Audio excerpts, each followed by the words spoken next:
Viewers, I am Dr. Kashish Ara Shakil, working as an assistant professor at the Department of Computer Science and Engineering, Jamia Hamdard.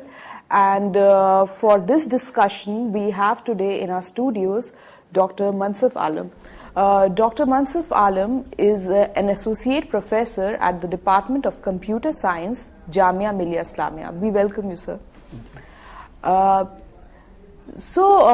With the different real-life issues and challenges on big data, we need to also understand whether the current industry or the current market scenario is whether it is equipped or not enough to meet our big data analytics requirement.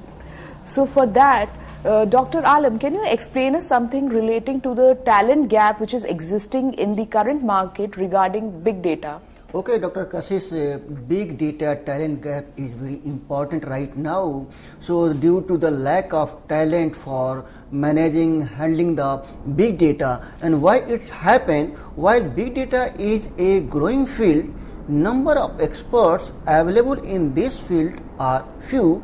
This is because big data is a complex field and people who understand the complexity and intricate nature of this field are very low. And another major challenge in the field is talent gap exists in the industries. Okay, Dr. Kashish, you know here why the talent gap arises in the real world, because big data is a new field and the growing field, so less people are available in this field to complete the task, because new tools are available to do, but people are not expert in this Actually, tool. this field is continuously evolving. It's not yet mature. It is. We can say that it is still at the nascent stage. Yeah, maybe this is the field started for last 4-5 years, and within this various tools come into the existence, and the people are going to learn that tool, but that expertise can't come in the man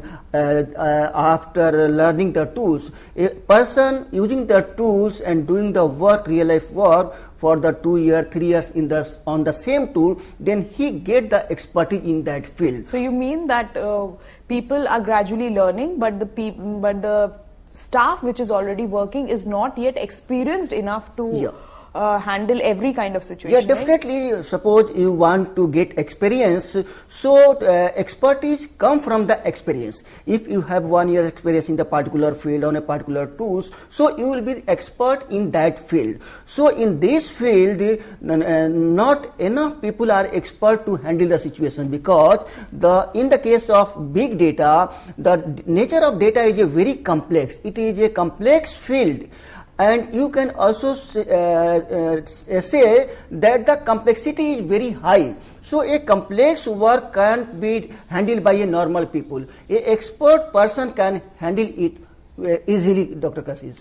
Okay, so what exactly we have as the current market situation is that since big data analytics is a very new field, it is still evolving, it's still developing. Every day more and more tools, more and more softwares are coming for doing some kind of big data analytics depending upon the requirement. But the people, they are gradually this staff, the workers, they are gradually they are learning the skills, but what we have as a talent gap is that these people are not experienced enough to foresee any kind of circumstance which might occur or any kind of situation which might occur.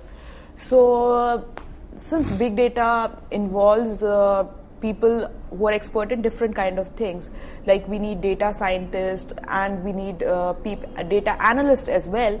So Dr. Alam, I would like to know that depending upon the kind of job requirements, like on the basis of data scientist or data analyst, what do you think is the current gap on the basis of the jobs in particular? Okay, let us see here the talent gap scenario in the big data industries. Right now you can say big data is an industry. Most of the company are working on the big data analytics.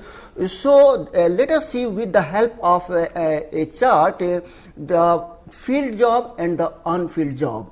So let us see one post in the big data industry. That post is known as the big data architect. So there is a job available in this market, in this field, that is known as the big data architect. So suppose you consider the 100 jobs. So out of 100 jobs, 43 jobs are filled and 57 jobs are unfilled. So Dr. Kashyap, see here, suppose in an industry there is a 100 jobs. So out of 100 jobs, only 43 jobs are filled and 57 are unfilled. Means there is an opportunity for the people, they can get the good job in the case of big data architectures. And another field in which people can get the job, that is the big data engineers. So there is a post in the big data industry, that post is known as a big data engineer. So again you consider the 100 jobs. Out of 100 jobs, 44 jobs are already filled and 56 jobs are again the vacant. So here is also the opportunity for the people who are interested to work in the big data industry as a big data engineer. And another field, that is the big data research analyst. So this in the case of big data research analyst, only 31 posts are filled and 69 are vacant. So let us see, if you are going to compare the big data architecture, big data engineers from big data research analyst, so less posts are filled in the big data research analyst, means a huge amount of jobs are available for the big data research analyst.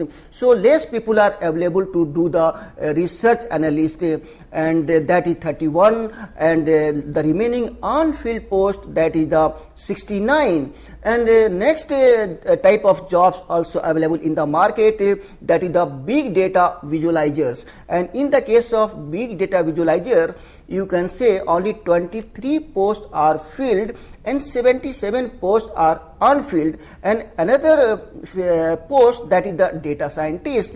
And in the case of data scientist, only 18 posts are filled and 82 posts are unfilled. So Dr. Kashyap, let us see here the scenario of a talent gap. There are 5 posts available in the market for the big data industry, and out of these 5 posts, the less post is filled by the data scientist. That means you can say the shortest of data scientists in the market, because out of 100, 82 posts are unfilled, means there is a various chance for the people to getting the good job as a data scientist in the market. So in the market, lot of data are available and less people as a data scientist available in the market to solve the problems.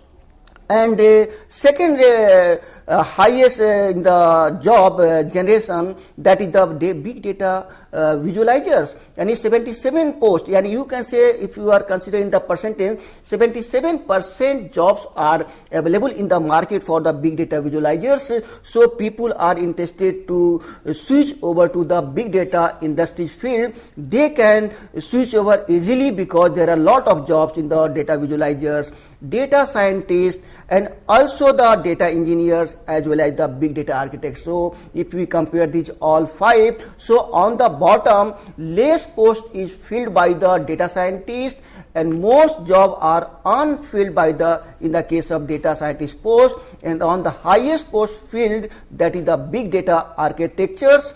And second positions, the jobs available in the market, that is the visualizers. Dr. Kashyap, this is the world scenario for the big data analytics gap. Okay, thank you, Dr. Alam. So as Dr. Alam has just told us about that there are different kinds of jobs which are available in the big data analytics industry, like in the form of there's a position called big data visualizer, then we have big data architects, then we have big data scientists.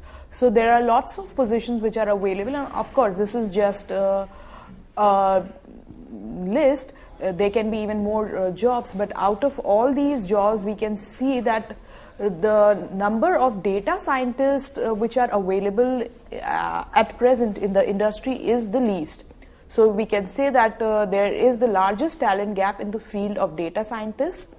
So people who are now passing out of computer science domain, they can go ahead and explore data science, because there is a lot of potential, because there are a lot of vacancies which are available, and the staff, the skilled staff in particular which is available, is very less. Am I right, Dr. Yeah, Alam? So data scientist is the one which has the highest amount of, we can say, the largest talent gap in the industry at present. So this was the talent gap relating to the different positions. Now, Dr. Alam, with we have talked about that data scientist is the one which has the largest talent gap. But if we talk about from the geography point of view, like we have like the whole world, and we need to know that where if there's a talent gap for data scientists, so in which country should we apply? So according to the geography, yes, the present geography of the world, what is the current talent gap scenario depending upon the geography and the landscape? Okay, Dr. Kashish, let us see the world scenario of the big data talent gap. So, and analysts acquire on a worldwide cross-sector research program looking into the demand and the supply of the digital talent via LinkedIn, global databases, jobs, firms, and the professions. So, Dr. Kashish, we are considering here the some important and country in which a lot of data are generated. That's why a lot of job generated for the data scientists, data visualizers, architects, and data engineers. So, let us consider a country that is the United States of America. And in the previous lecture, we had discussed a huge amount of data are generated in the United States of America. That's why people open the data science course, and a lot of jobs are generated in the America, that you can say United States of America, that is 70%. And you can also see the other country, that is the India, and in the case of India only 64% data. And on the third positions, another country, that is the United Kingdom. In the case of United Kingdom, there also a lot of data generated right now. So their job prospects is that is the 57%. And another country, that is the Germany. In the case of Germany, 55% jobs are there. And next country, that is the France. In the case of France, and that is the 52%. In the case of Spain, Spain also generating the huge amount of data. They are using the recent technology. They are using the social media very frequently. Each and every one are using the social media in Spain. That's why huge amount of data are also generated. And in that case, in the case of Spain, that is the 50%.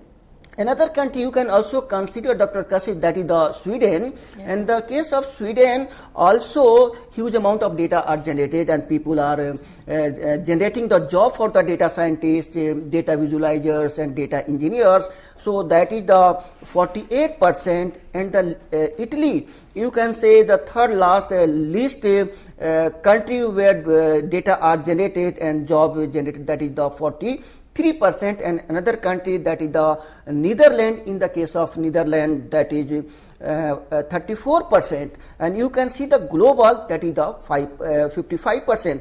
So, Dr. Kashish, you know, out of these all countries, Netherlands on the bottom and United States of America, that is on the top, that is the 70%. United States of America, it has the highest talent gap. Highest talent gap. Okay, as Dr. Alam has told us that according to the geography of the world, there is a lot of talent gap at present in the field of data scientists, and this gap is widest in United States of America, followed by India. Why India ranks second here is because the population of India is also very large, and people here are more inclined towards using social media, and even we have sensor networks and all, so they are all contributors of big data. So the largest talent gap according to the geography, it exists in America, United States of America, followed by India. Now, Dr. Alam, moving towards a survey which was conducted in 2015 called as the Leadership Excellence in Analytics Practice Study. Yes. According to this survey, what it did was it found out that what are the existing digital and analytical talent gaps. So, according to you, do you expect that the analytical needs of the people will be met with the current scenario, or say, will the analytical needs of people be met in the next 5 years or not? So, can you just elaborate upon the survey which was conducted? Okay, Dr. Kashish, let us see here. 33%, that is the expected 5 years growth need for the talent. And let us consider here the various industries that according to the survey, the first industry that is known as the communications, media and the technology. So, in the case of communication, media and technology, huge data are generated. So, according to the Leadership Excellence Analytics Practice study, that is the 43%. And the next sector and the industry that is the financial services. There is a lot of data also. So, there is the talent gap, that is the 36%. Another field, automotive, in the 35%. In the case of automotive, the talent gap, that is the 35%. If you are considering the 100 people, so out of 100 only 35 people are talented. So, out of that remaining is the talent gap. And industries, that is the again the 35%. Another field, that is the telecommunications, is the very important industry. There people are using the facility for the communication. So, there is also the talent gap, and that is the 34%. Consumer produce and the retail is the another industry. So, their percentage is 29%. And another field, that is the energy. In the case of energy, that is again the 29%, or healthcare. So, let us see, Dr. Kashish, here consumer, product and retail, energy and health. There are equally percentage, that is 29%. There is a talent gap according to the 2015 leadership, and this is the projections of 5 years growth. And the commercial and the professional services, that is the 25%, and basic materials also, that is 24%, and the transportation 24%. So, two industries on the same level, that industry is basic materials and the transportations, both having the 24%. And other industries people consider in this survey, that is the aerospace and the defense. In the case of aerospace and the defense, only 23% according to this survey. So, Dr. Kashish, this is all about the scenario of 2015 Leadership Excellence Analytics Practice, or you can say in the LEAP study. So, this is the scenario, and that is the expected 5 years growth need for the talent, and that finally you can say 33%. Okay, so we can say that overall that there is a growth rate of 33% which is required and which is expected over the next 5 years. And out of all the different industries, the media and the communication industry in particular has the maximum growth rate. It can be due to the fact because media and communication industry, they are generating data at a very fast pace, like we have YouTube, and apart from that, of course, there is the ones like the telecast on the television, apart from that movies and all. So this kind of data is generating constantly at a very fast pace, at a very high speed. So the maximum growth rate is has been in this industry, particularly media and communication. So Dr. Alam, like we have talked a lot about data here. Whenever like if we have a lot of data, then what we have to do next is we need to perform some kind of analytics and some kind of transformation or whatever to meet our current requirement and what we expect from this data. So Dr. Alam, like we have the data with us, but how do we feed this data onto our analytical platforms so that we can perform some kind of analytics on this data, because if the data is just lying somewhere, then it makes no sense, right? So we need to analyze this data, we need to transform it, convert it into information, or draw some kind of sense out of this data. So what are the different ways in which we can feed this data on different analytical platforms? Dr. Kashish, when you are going to do something, first you have to take some material from different places. Suppose you want to write some applications, what can you do? First you can take the pen and the paper, and both combined together you can write it here. In this way, there are a lot of data, a lot of sources. From that sources, there is a lot of transactional system. So you have to take that data and store somewhere else. So how can you store? First, you make the connectivity. You have to take the help of the network. So there is a transactional system where your transaction is take place. So after that, with the help of a network, and you can connect to the analytical platform.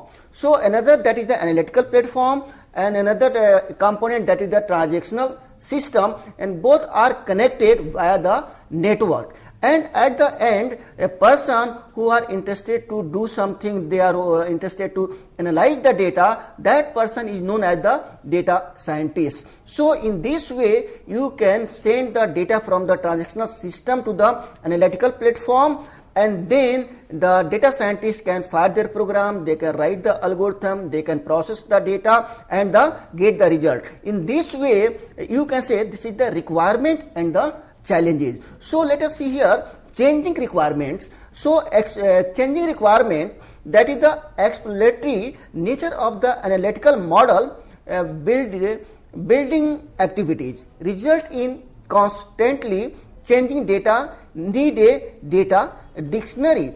And if you talk about the transformations, so in the case of transformations, large data sets of machine sensor data stored as a key value per combinations. And next, that is the big data. So millions of record generated from the sensors every day. So Dr. Kashish, let us see here how the data are transferred and feed to the system.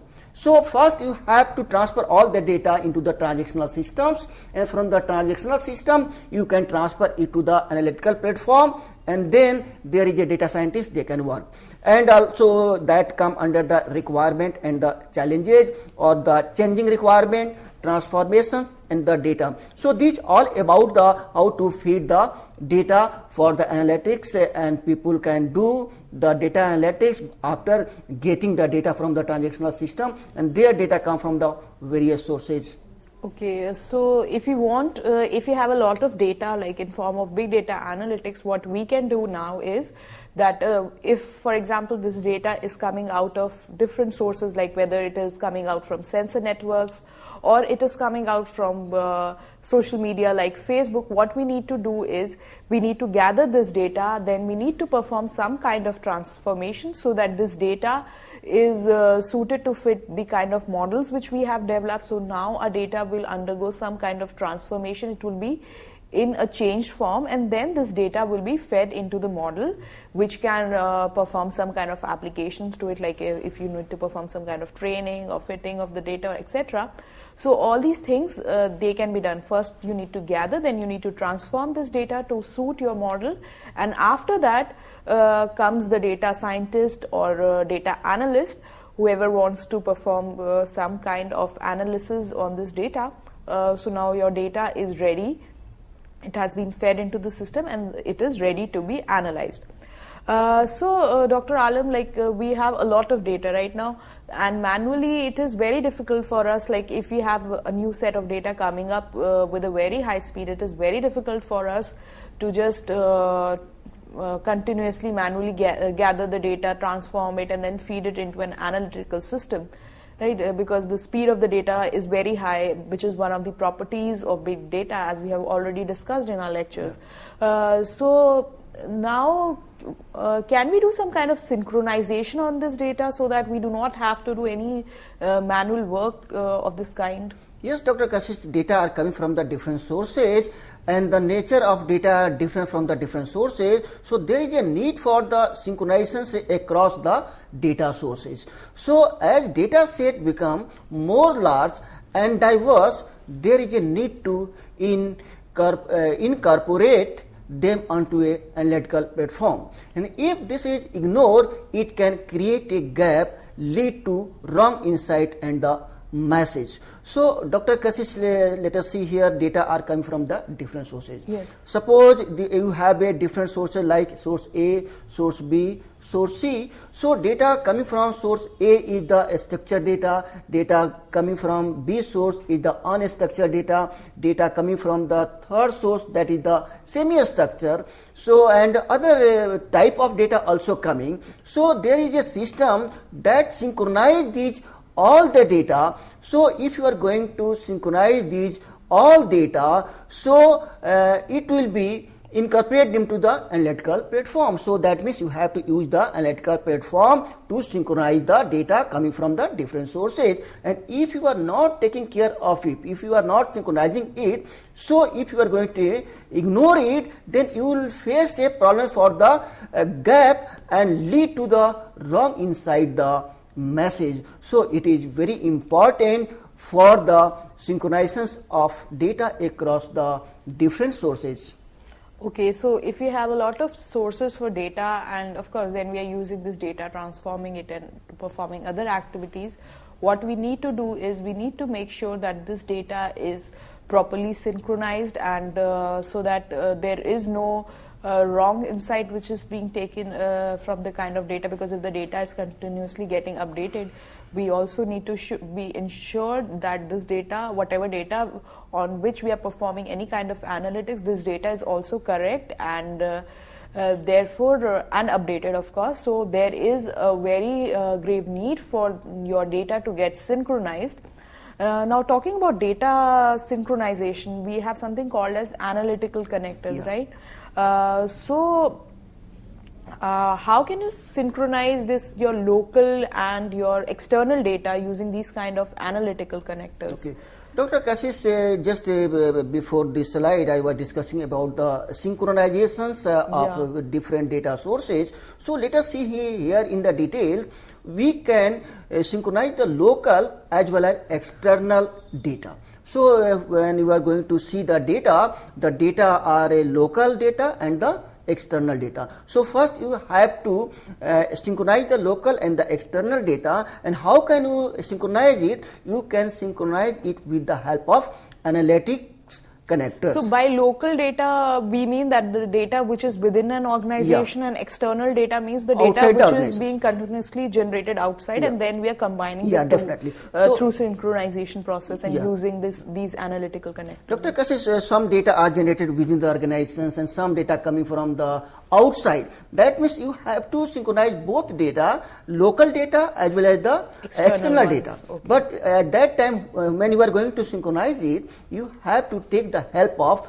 analytics connectors. So, let us see here what analytics connector do. Analytics connector give us an easy way to connect to the data inside and the outside of the Salesforce organizations and synchronize it with the analytics. A connector is used to create connections to a data source such as alternative Salesforce org or an Amazon Redshift data warehouse. That connection is used to synchronize entirely the object which we need for the from the sources. So, Dr. Kashish, let us see here understand in the other word. So, connector is used to create the connections to the various data sources. So, suppose you have a different data sources A, B, C, D. So, connector is helping in creation of a connection from the data source, and with the help of this you can synchronize the data coming from the different sources, either from the local sources or from the external sources. So, in this way, this analytics connector helpful to synchronize the local and the external data. Dr. Kashish, so this is very helpful. Okay, so analytical connectors, analytics connectors, what they do is they perform synchronization process between the various sources of data and the local data which is existing within an organization. And there are different organizations like Salesforce, Amazon, etc., which are using analytical connectors. Dr. Kassis, one thing more here. Yeah. We can then prepare the data in the connected object. You can also prepare the data in the connected object or item using a receipt of data flow to create our final data set. And let us see here various data sources if you consider the industries. So external, that is the Salesforce. The data generated through the Salesforce, that is the external, and the Salesforce also generating the local. And other source, that is the Heroku, Amazon Web Services is the other data sources, Salesforce Marketing Cloud. So these all are the sources. And now we have to connect these outsources to the local and external data. So you can use the connector and then you can synchronize. After synchronizations, you can prepare the data flow as well receive, and then finally you can get the data set. Means you are going to get the data set. On the data set, researcher can do the analytics. So how the data set is, whether the data set is good or not. So first you have to synchronize. After synchronize, you can give the data set, and there you can take the help of data connector to create the connections between the data source and the then synchronize, then prepare, and finally you can get the data set. So that all about the synchronizations of local and external data with the help of analytical connector. So we can say that connectors are basically used for performing and for establishing some kind of connection between the various data sources.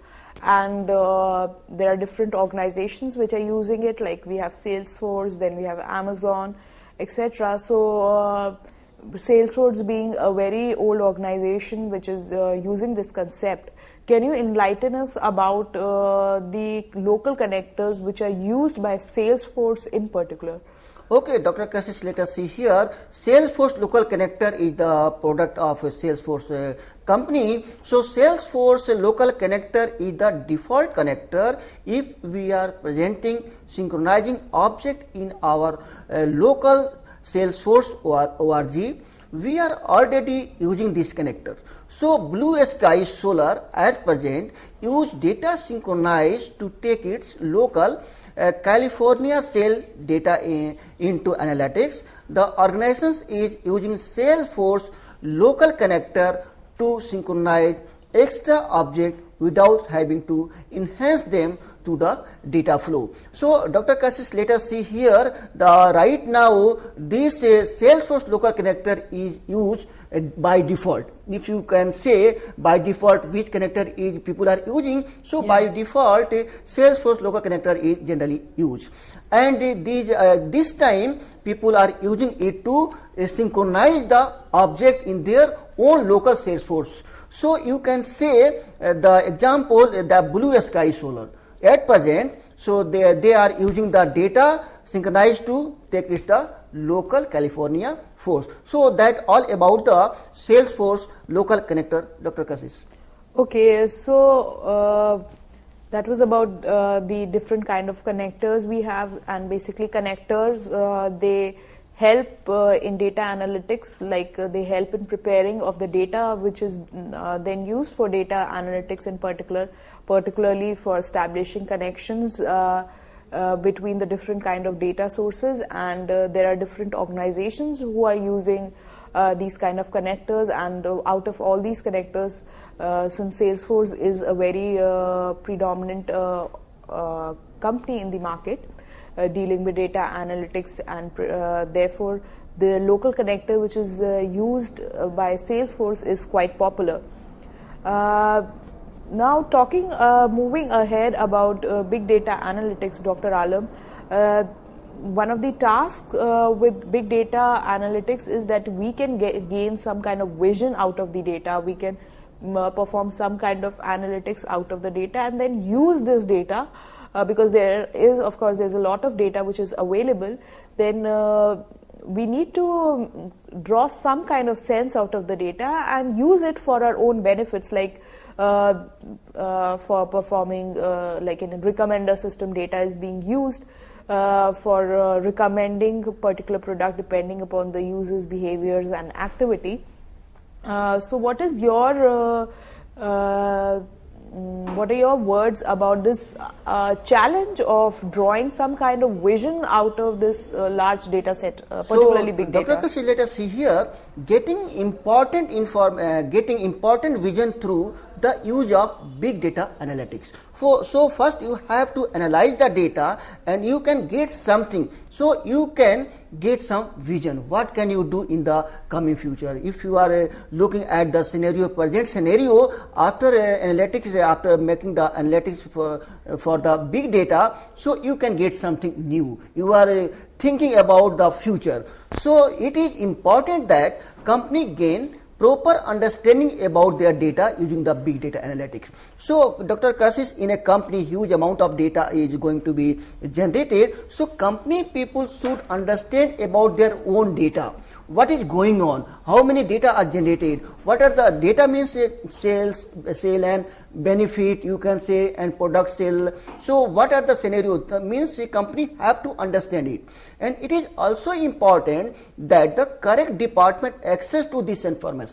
So whether this information is accessed by the correct department or not. So a major challenge in big data analytics is connecting the gap in an effective fashion. So just you have to visualize it and you have to understand the data generated in your company and whether that all data is accessed by the correct department or not. So after accessing the data, correct data, they can analyze it and then they can find out the future about the product.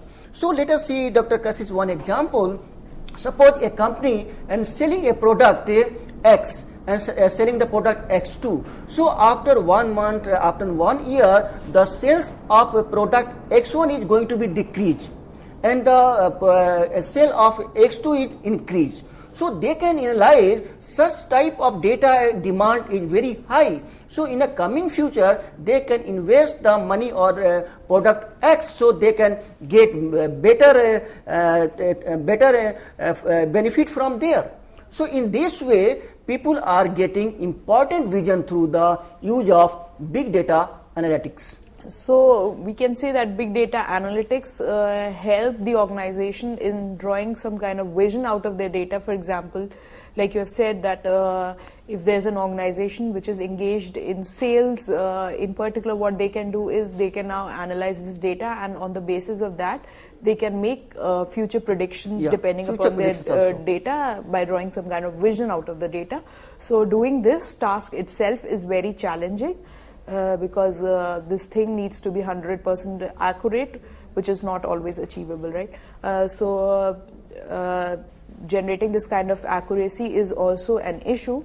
And apart from that, there are various other issues relating to drawing vision from the data, because we then use the inferences which are being drawn from our data to make our decisions regarding our organization. And various other decisions. Now moving towards this kind of thing, like where we are looking at data and then we are making some kind of decision regarding these data, there is a field called as predictive analytics, right? Where what it does is, basically predictive analytics, it comprises of some kind of statistical techniques. In this, what happens is some kind of statistical techniques are applied, like some kind of data mining is done, and then machine learning is done to analyze the current data and also the historical data. And after all these techniques are applied and we have studied all the current and historical data, what we can do is we can make predictions about the future. Like we just said about drawing the vision out of our big data. So we can say predictive analytics is dealing with this only by applying some kind of techniques and then using it for predicting the future. So there are a lot of challenges which are associated with this kind of analytics, with this kind of science. So Dr. Alam, I would like to know that what are the challenges dealing with predictive analytics when you are trying to do such kind of practice? What kind of challenges are there? So, Dr. Kashish, let us see here a lot of challenges for the predictive analytics, and you can say this is the common challenges, and I will also tell you the possible solutions. So, the common predictive analytics challenges, the first one that is known as the developing expertise. Second one, adoptions of data analytics. Third one, empowering end user, and the next one, burdensome project list, and data storage and the quality, and the last common predictive analytics challenge, that is the security and the privacy of data. So, Dr. Kashish, these all are the predictive analytics common challenges. Okay, so predictive analytics, like we have just discussed, this field comprises of various things like studying the past and the current data and then drawing out some sense out of it and using it for performing future predictions. So it has a lot of challenges, as Dr. Alam has just quoted to us, that it involves challenges like existence of a gap, and apart from that, development of predictive expertise, then empowering the end user, etc. So talking about development of the expertise in particular, because we have since the beginning of the lecture we are talking about development of the current situation with the talent gap. So now, in order to narrow down this gap, what are the various steps we need to follow so that we can develop some kind of expertise in this predictive analytics field? So, Dr. Kashish, let us see, expertise is the important and common challenge for the predictive data analytics. So, expertise is an important challenge, as predictive analytics solutions are normally designed for data scientists who have best understanding of R language and the Python. Most of the applications team cannot even start with the predictive analytics without the consultation with the committed data scientist. So, Dr. Kashish, when you are going to start the work in the data analytics, you are going to analyze the data, and they have the best understanding of R language and the Python. So, most of the applications team cannot even start the predictive analytics without the consultation with the expert, and the expert data scientists who know who have the expertise in that particular field. So now we have seen that less expertise are available in the market. So if people are expert in the field, then they can give the solutions for your problems. Okay, so the current challenge with the development of predictive expertise is that we need to learn the project, and then we need to in fact we need to learn certain specialized tools and certain languages. So this is a challenge in itself, because we are now adopting a new technology altogether, and so we need to learn everything. Then after that we need to apply it somewhere, and then gradually we will develop an expert in that particular field.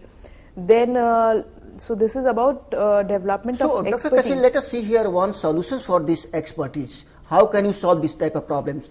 So luckily we do not have to relax for a preventive solutions. So nowadays innovative predictive analytics solutions are coming into the market, and it is designed for almost everyone to use, such that people do not have to learn a specified language such as Python or R. So right now in a market, some innovative predictive analytics solutions are available. So anyone can use that innovative solutions to solve their problem, and in that case there is no need for the expertise of the particular knowledge, a particular language like Python or R. If you don't have the knowledge about the Python and R, even then you can make the analytics on the data that all innovative predictive analytics are available in the market. So earlier the scene was like everyone who wants to perform any kind of predictive analytics, they need to learn specialized languages like R and Python, but now gradually there are newer tools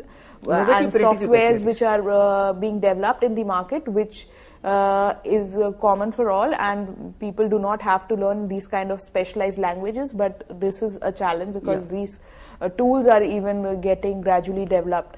So now moving from development of expertise, now since we have developed that skill set, how is the scenario with the adoption of these predictive analytics in the industry? Like, how do users, they adopt themselves with the predictive analytics, and what are the challenges associated with this kind of adoption? So adoption is another common challenges for the predictive analytics. So generally more difficult a new technology to use, the less likely and users are to adopt. So predictive analytics solutions are highly difficult in meeting this challenge. So this is because they typically live as a standalone tool, which means users have to switch from their primary business applications over to the predictive analytics solutions. In order to use it, they are also hard to scale and deploy, which make updating them a very difficult process. So Dr. Kashish, you know, any new things coming in your organizations, so people are not aware about it, so they are not going to accept it. So after some time you can Dr. Alam, we'll just pause here for a call by one of the callers. Hello? Hello?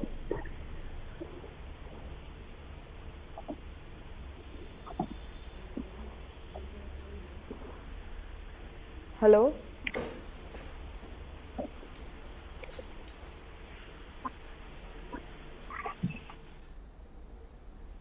Okay, Dr. Alam, you can continue with your question. Okay. I don't know. So adoptions is the challenge right now here. So Dr. Kashish, you know, any new technology you are going to implement in your organizations, so people working in the organizations are not going to adopt that technology because they have to learn it, and if they are going to learn it, they have to invest the time, they have to come into the office to learn it. So that is another kind of phobia. People are not going to adopt the new things. So these all are the challenges, how to convince the people to adopt this. So this is again the challenge for the predictive data analytics. So we can say that one of the challenges or one of the hindrances and Dr. Kashish, you can say what should be the solutions to it? How can you convince the people to adopt this technology? Okay. So the adoptions challenge can be solved, and the solutions here, predictive analytics can be more effective when it's embedded inside the applications people already rely on. So embedding machine learning and AI, artificial intelligence, inside the application that give users a huge strategic advantage over the competitions and the improvement business. So Dr. Kashish, if you are going to give some intelligence in the machines after using the artificial intelligence inside the learning, so you can also use the machine learning, so that adoptions challenge may be overcome. Okay, so one of the adoption, the hindrance with the adoption of predictive analytics is that people, it involves learning new skills, new languages like R and Python, because the platforms, they are still evolving.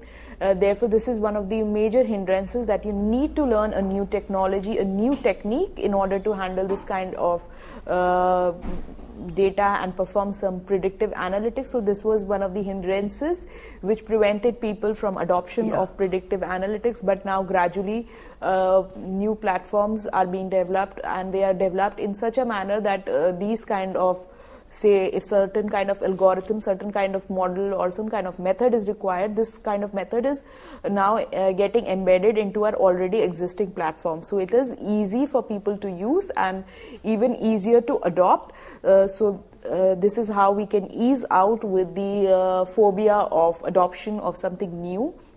Particularly, like we are talking about predictive analytics here, so it can just remove the challenge which is occurring due to adoption of predictive analytics.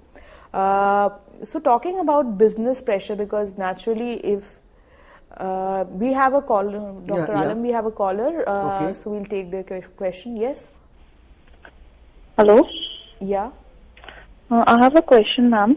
We learn here various challenges in predictive analytics. So what is your advice to overcome these challenges? Okay, thank you so much for your question. Dr. Alam, we have a question from a caller from Delhi.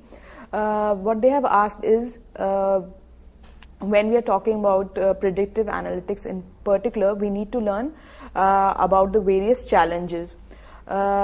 Like we just talked about the challenges relating to adoption, then we talked about other development of expertise as well. So what are your advices about the same, like how we can overcome these kind of predictive analytics challenges? That means the advice to overcome the predictive analytics challenges. So, viewer, you can create and execute a formal strategy. This is the first one. And then you can ensure the data quality. First, you have to ensure about the data quality. Then you can overcome the predictive analytics challenges. Another, management data volume. How to manage the volume of a data. First, you have to learn and you have to manage the volume of data. And the next and third one advice, that is respect data privacy and the ownership. You have to respect the data privacy and the ownership is the another advice. And the next advice, how to overcome the predictive analytics challenges, that is the maximize usability. First, you have to maximize the usability and also control the cost. First, you have to control the cost. And the last advice, that you have to choose the right tool. So, viewer, these all are the advice to overcome the predictive analytics challenges. Dr. Kashish. Okay, thank you, Dr. Alam. So, viewer, if you need to overcome these kind of challenges, Dr. Alam has advised that what we need to do is, particularly, first we need to come up with a strategy, a formal strategy which we need to follow when we are facing any hindrances or any kind of challenges, particularly with predictive analytics. Then after that, we need to ensure that we are able to manage the large quality of data which we have, and we should also ensure that the data is of right quality, because if the data is somewhat not appropriate or it is not up to the mark, whatever analytics we are going to perform, it will also be poor, and the problem will escalate throughout. Then after that, we also need to ensure about the privacy and ownership of the data, and once we have set all these things about our data, we are ensured that all the data which we are using is proper, it doesn't have any kind of issues. We also then we can choose our tool according to our needs, like what kind of tool we need to do use for performing predictive analytics, and then use this tool in an effective manner. And of course, then we need to control our costs, because if the tool has some issues and we are not performing well, then the cost will also escalate. Now, talking about predictive analytics itself, predictive analytics, of course, it is not used at an individual level. It might be used at individual level in form of research, but it has a lot of applications, like particularly in the industry, in the business. So what are the common and the most appropriate business pressures which are prevalent in the market relating to predictive analytics? Okay, Dr. Kashish, business pressures for adoption of predictive analytics.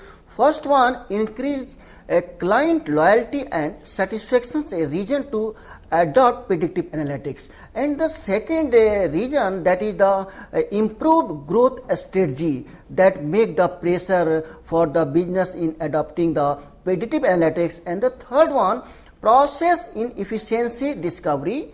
And next, detect and respond to the advertised situations before the affect performance, and then the optimizations of resource allocations. So, Dr. Kashish, these all are the point and the factor that make the business pressure for adoptions of the predictive analytics. So, one of the business pressures is we need to learn about the project, then after that we need to select a particular kind of project out of the projects which are available, and on the basis of that we can make our decisions.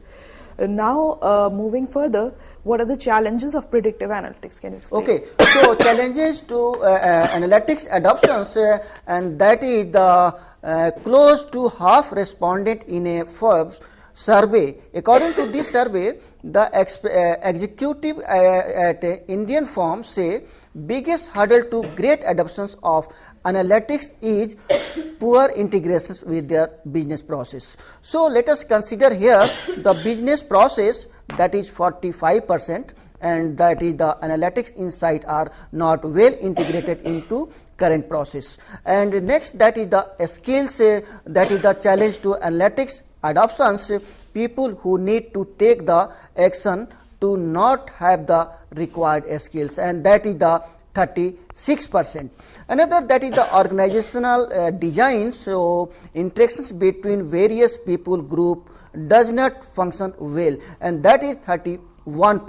Another, that is the user's design, and that is 31%, means how the individual interface with the analytics is not well designed, and data, that is the 30%, means data used for the analytics is not of high quality for and also not trusted.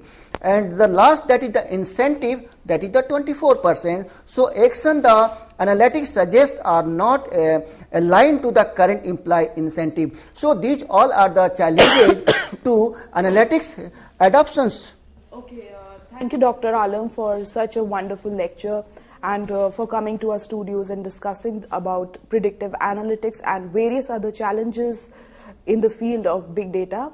And thank you, viewers. I hope it would have been a good learning experience to all of you. Thank you so much.